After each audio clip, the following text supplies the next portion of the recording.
What does he think the impact of, or actually let me start with, is it true that citizens of the DPRK cannot travel outside of the country?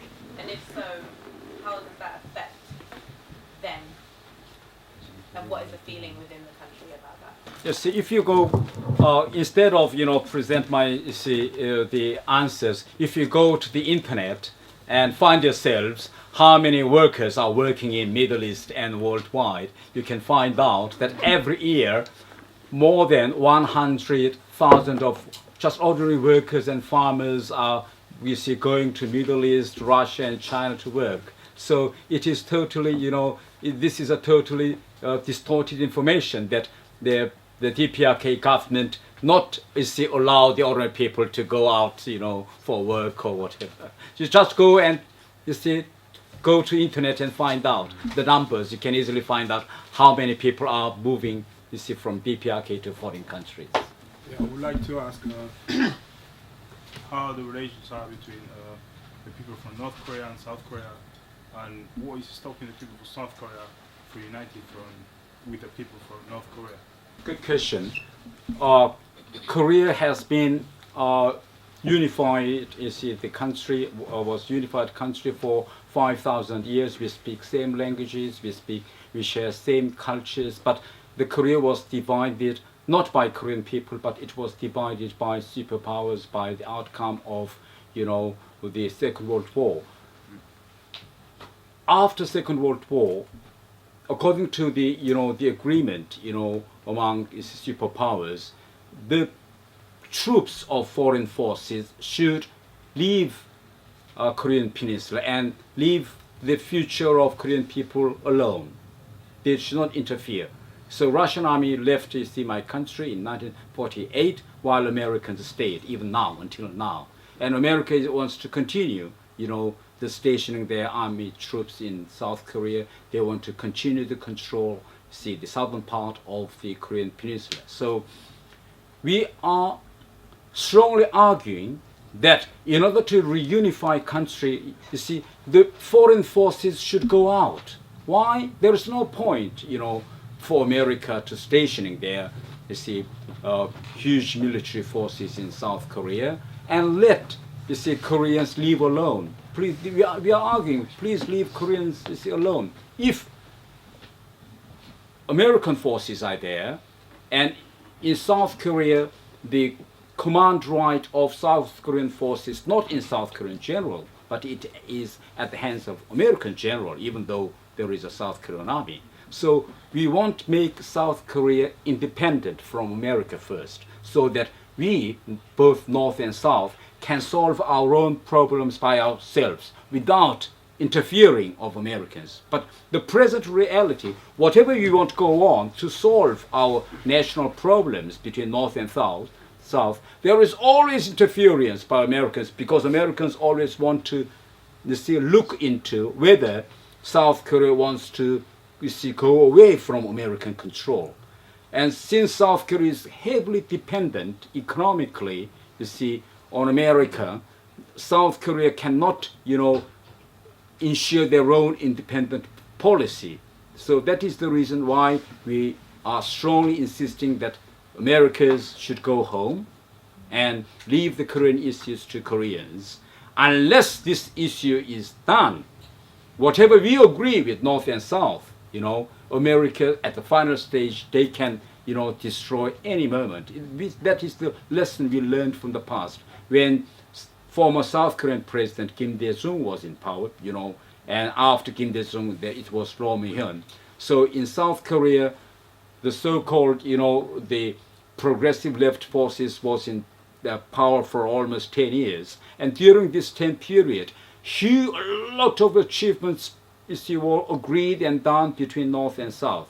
And when Americans found out that if they let it go on another for 10 years, then at one day the whole South Korea, will be independent from American influence. That's why they decided to change the course. And the next time they put the conservative forces in power. Perhaps develop what you said about your comparative experiences and perceptions of life in the DPRK compared to life here.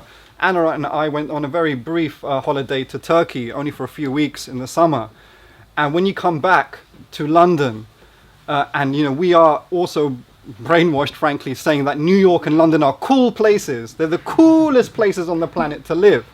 But just a short and not completely disconnected trip away from London and coming back, you understand how much sexism, misogyny, racism, white supremacy, individualism, materialism, and all these manifestations of coloniality we live right in the depth of, and how actually much it affects us emotionally that we don't realize.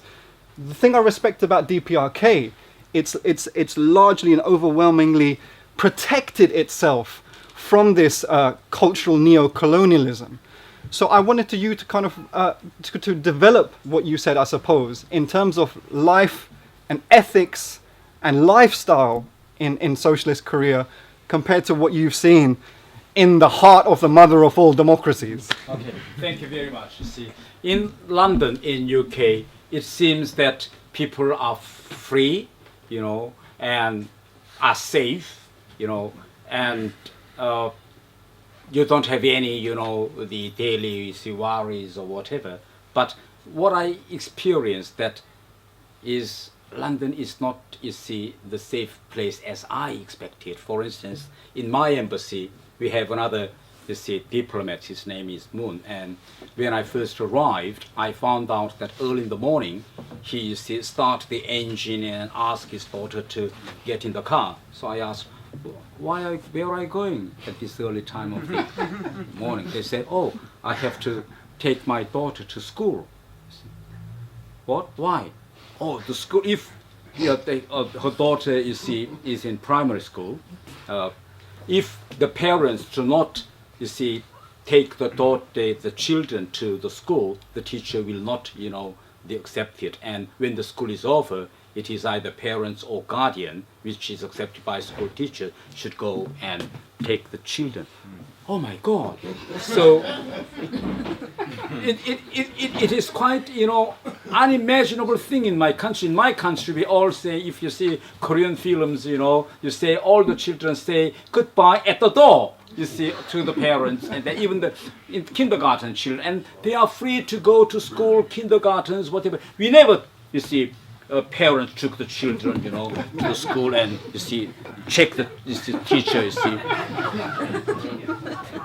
It is so culturally different society. So I ask why, the people in London do this. Then they say parents here, and also the school think that the streets are not safe enough for young children to go to school alone. And when I heard that story, I was shocked, and I looked around the streets of my embassy, and I found out every day there is no any single children in the streets or in front of their houses playing, or football, whatever. Any young children are outside of the house, the parents will come up promptly and took them in and let them play at the backyard garden or whatever. Because why? The system, even though there are hundreds of CCTVs people do not feel safe to let their children outside of their doors.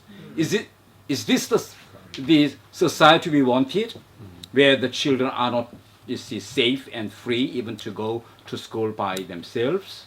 I don't think so. This is not the society which human beings dreamed of.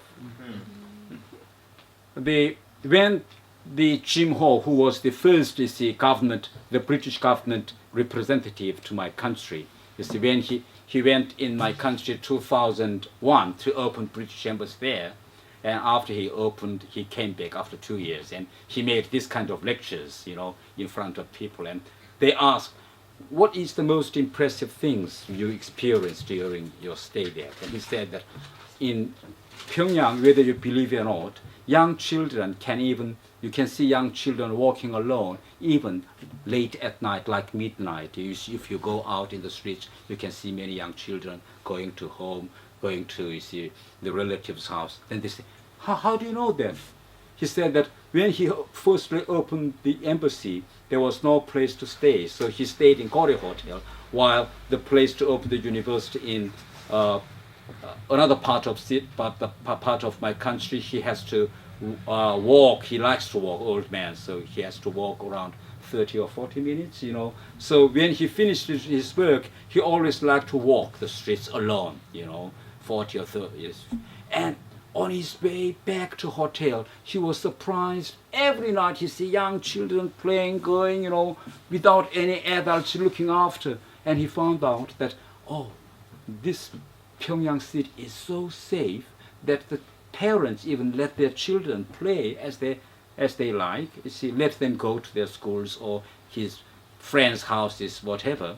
So this is his the most impressive, you know, impression what he got. So he said, this is the city. This how you see the safety is guaranteed by the government. While here, even though a lot of modern technique, you see the technologies, a lot of police forces or whatever, even the children here are not safe to go to school themselves.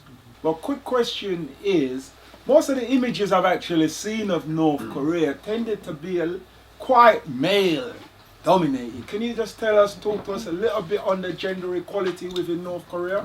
Okay. Particularly in the political leadership? Oh, of course, you see, how can I say, as far as the law and system is guaranteed, you see, we have a gender equality system and the law, but it is true, you see, argument is true that there are, if you see the percentage of the leaders, you know, and then also the parliament, you see, whatever, there is no 50% of, you see, male or female, or no. There are more males than, you see, the females. But, you see, my government is trying hard to bringing more and more, you know, the women's percentage, not only in politics, economy, and, you see, the government is the positions. But if you go to my country and visit the people of important institutions, you can find out that there are many, you see, ladies working at the top leadership of my country.